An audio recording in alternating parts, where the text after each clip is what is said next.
Welcome to bird media. నేను మీ Pawan Krishnamurthy. AP రాజకీయాల్లో రాజ్యసభ ఎన్నికల వేడి ప్రస్తుతానికి మొదలైంది. కూటమిలో సీట్ల పంపకాల మీద చర్చలు జరుగుతున్నాయి. ఇక బీజేపీ కూడా దీంట్లో జాయిన్ అవుతోంది, సరికొత్త పేరును తీసుకొస్తోంది.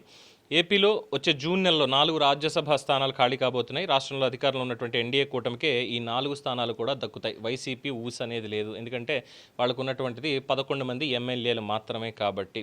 సో పొత్తులో భాగంగా చేసుకున్న ఒప్పందం ప్రకారం తెలుగుదేశం పార్టీకి 2, జనసేన బీజేపీలకి చెరొక రాజ్యసభ కేటాయించడం అనేది ఖాయం. CM Chandrababu, deputy CM Pawan Kalyan, BJP అధ్యక్షుడు మాధవ్ ముగ్గురు కూర్చుని మాట్లాడుకున్నారు. చర్చలు జరిగాయనేది సమాచారం.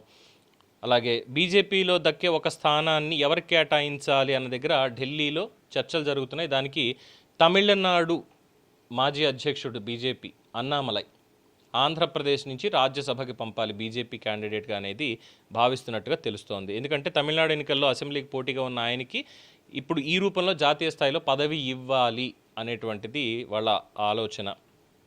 అలాగే గతంలో విజయసాయి రెడ్డి ఎంపీగా రాజీనామా చేసినప్పుడు కూడా ఏపీ కోటాలో అన్నామలైకి అది వెళ్తుందని అనుకున్నారు. కానీ ఏపీకి చెందినటువంటి బీజేపీ నేత పాకా వెంకట సత్యనారాయణకి ఆ అవకాశం అనేది దక్కింది. సో ఈసారి అన్నామలైకి అవకాశం దక్కుతుందా ఆర్ లేదా, ఇది క్వశ్చన్ మార్క్. బట్ అక్కడైతే డెఫినెట్గా చర్చలు జరుగుతున్నాయి. ఇంకొకటి, జనసేన నుంచి కూడా తొలిసారిగా పెద్దల సభలోకి ఒకళ్ళు వెళ్తున్నారు. గతంలో నాగబాబు గారిని అనుకున్నారు, బట్ అవ్వలేదు, ఆయనకి ఎమ్మెల్సీ ఇచ్చున్నారు. ఇక మిగతా వాళ్ళ పేర్లు ఏవో వచ్చి అడపదడప పక్కకి వెళ్ళిపోయి తప్పితే ప్రస్తుతానికి బలంగా వినిపిస్తున్నటువంటి పేరు జనసేన నుంచి పారిశ్రామికవేత్త లింగమనేని రమేష్.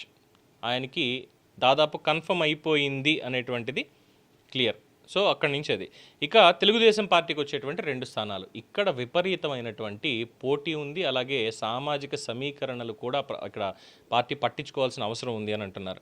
ఏంటి అనేది చూస్తే, ప్రస్తుతం సానా సతీష్ ఎంపీ, ఆయనకే తిరిగి అవకాశం ఇస్తారా, లేక ఆయనకి పార్టీలో కీలకమైనటువంటి పదవి ఇచ్చి ఢిల్లీలో ప్రత్యేక ప్రతినిధిగా ఏమైనా నియమిస్తారా? ఆయనకి కాకపోతే ఇంకా ఉన్నటువంటి పేర్లు, లోకేష్ సన్నిహితుడు కిలార్ రాజేష్ పేరు కూడా పరిశీలనలోనే ఉంది. అట్ ద సేమ్ టైం వీళ్ళతో పాటు భారత్ బయోటెక్ చైర్మన్ కృష్ణ ఎల్ల, మాజీ మంత్రులు యనమల రామకృష్ణుడు, దేవినేని ఉమామహేశ్వరరావు, సీనియర్ నేత వర్ల రామయ్య పేర్లు కూడా ప్రచారంలో ఉన్నాయి. వీళ్లతో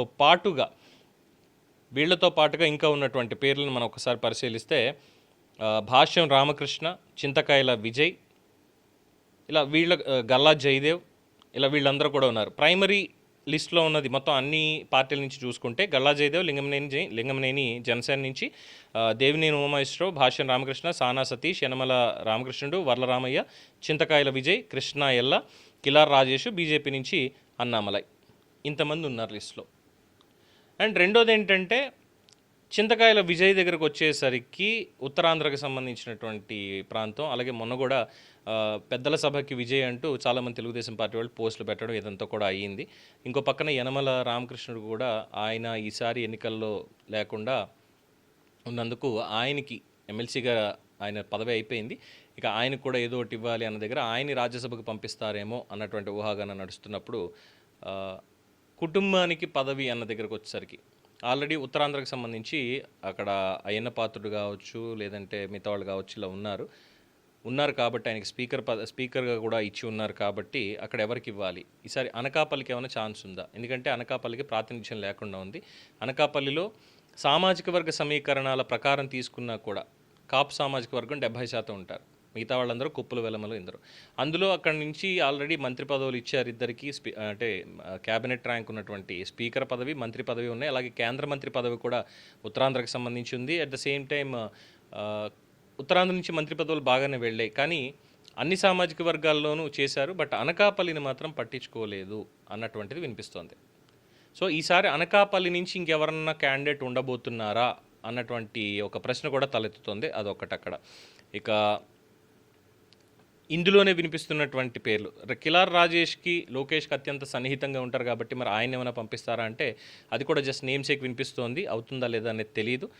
అండ్ గల్లా జయదేవ్, మరి ఆయన ఏమైనా తీసుకుంటారా అన్నటువంటిది ఉంటే, ఆయన నేను రాజకీయాలకే దూరంగా ఉండాలనుకున్నా, నా బిజినెస్ ఏదో నేను చేసుకుంటాను అన్నట్టుగా ఆయనది ఉంది.